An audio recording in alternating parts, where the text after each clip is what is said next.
This is NBA Now live here on Chat Sports. I am your host, Chase Sr. Give me a follow on Twitter at Chase_Senior. Are the Lakers still the favorites with all the injuries?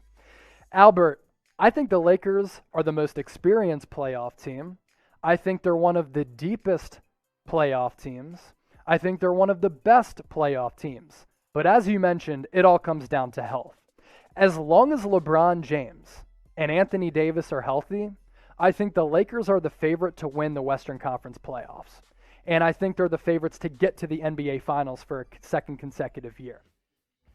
Mohammed Tour, can we see the current playoff seedings right now, please? Yes, let's run through it real quick. Let's get to the Eastern Conference. So Nets, Sixers, Bucks, Hornets, Heat. That is the top 5 in the Eastern Conference playoff standings.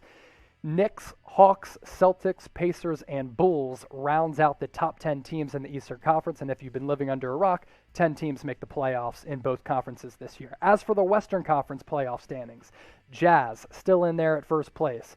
Suns, Clippers, Lakers, and Nuggets. That is the top 5 in the West. And the 6 through 10 goes as so. Trailblazers, Mavericks, Spurs, Grizzlies, and Warriors. So there you go. You ask us to answer one of your questions, and we could pop up the Western Conference standings just like that, all thanks to Sam Brown, the producer. Here's what I want you to do next. Name a surprise team that will miss the playoffs. Could it be the Golden State Warriors if they continue to be and play inconsistent? Possibly so, but get into the comments and predict it for me.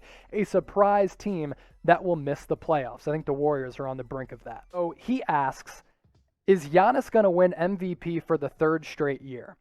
So I popped up those NBA MVP odds, and Giannis is right in that discussion. I just think that people are kind of distracted by the fact that he's come up short in the playoffs the last couple of years, and they've said, okay, look, Giannis, 2 straight MVPs. Can we give him a 3rd straight? His numbers might be out of this world right now, and yeah, we'll put him in the MVP discussion at plus 800. But a 3rd straight, I think there are better options out there, like Nikola Jokic, like James Harden, like Embiid, like LeBron. I think those guys are more worthy, and they've been more valuable to their teams this year than a guy like Giannis.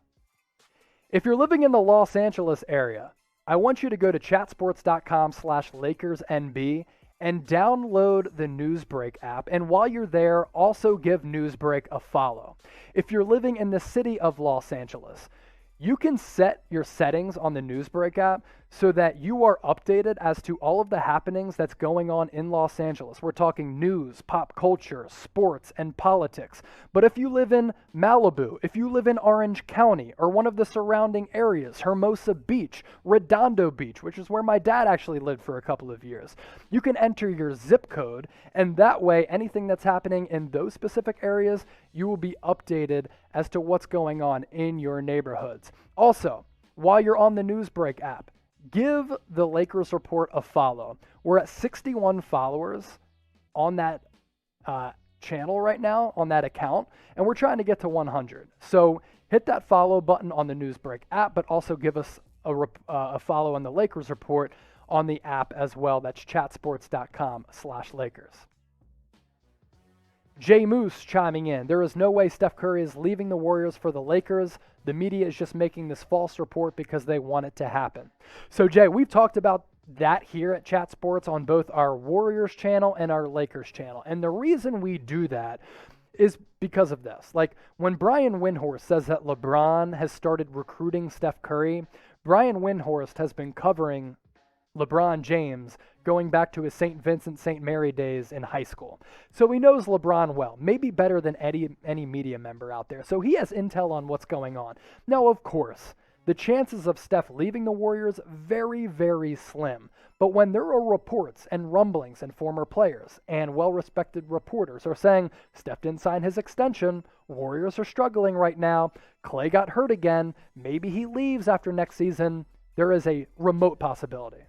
So I don't think it's going to happen, but I think it's something to watch and look out for. And if it does happen, where Steph Curry leaves the Warriors, I wouldn't be overly shocked. Plus, he's going to be like 35 years old at that point anyway.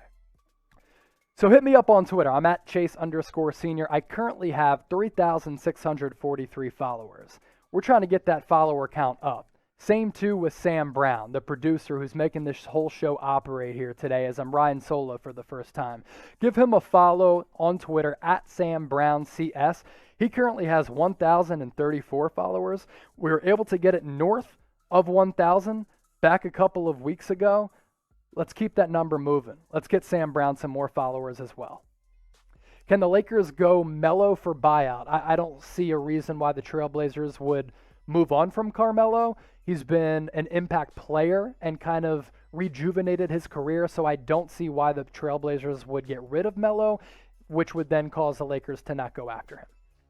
Next question coming in from Don Lovato. Can the Lakers do a sign and trade with Dennis to the Bulls? He's speaking of Dennis Schroder right there.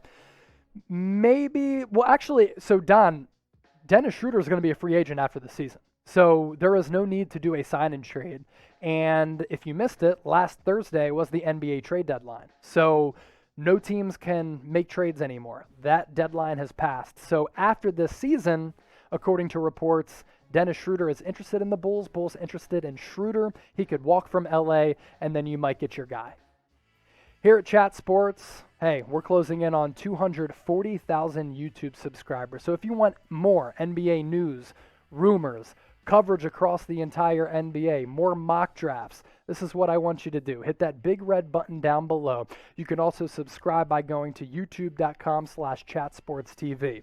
If you're a fan of what we're doing here, if you enjoy and like what you're seeing, support us. How do you do that? You do that by subscribing and helping us get to 240,000 subscribers. So hit that big red button down below. Acri is coming in with a question. Appreciate that. What are some realistic destinations DeRozan could sign with? Maybe a veteran deal with a team like the New York Knicks. Maybe he goes to a title contender. Maybe he goes to a team where he doesn't have to be a primary option anymore. This point in his career, I know DeMar DeRozan is averaging almost 21 points per game, but the game of basketball has kind of passed him by. He doesn't shoot any threes. So he can't be your primary go-to option down the stretch, but as a secondary or third option for a contender next season, very interesting. Hey, maybe the Dallas Mavericks would be interested. We'll see. Nola Pelicans fan chiming in with another question as we round this out. Should the Pelicans trade Eric Bledsoe and Steven Adams in the offseason? Steven Adams' contract is brutal. So too is Eric Bledsoe's. I'm not sure what team saw in Eric Bledsoe. Steven Adams is a guy who has been a really valuable and really strong force down low for OKC and New Orleans. I didn't understand why the Pelicans brought him in. A lot of experience, a lot of bulk down there in the front court. But if you're trying to grow young, go young and grow with your young players. Didn't see why Steven Adams came in there. I think they could try to trade both of those guys, but the question is, what are you going to get back?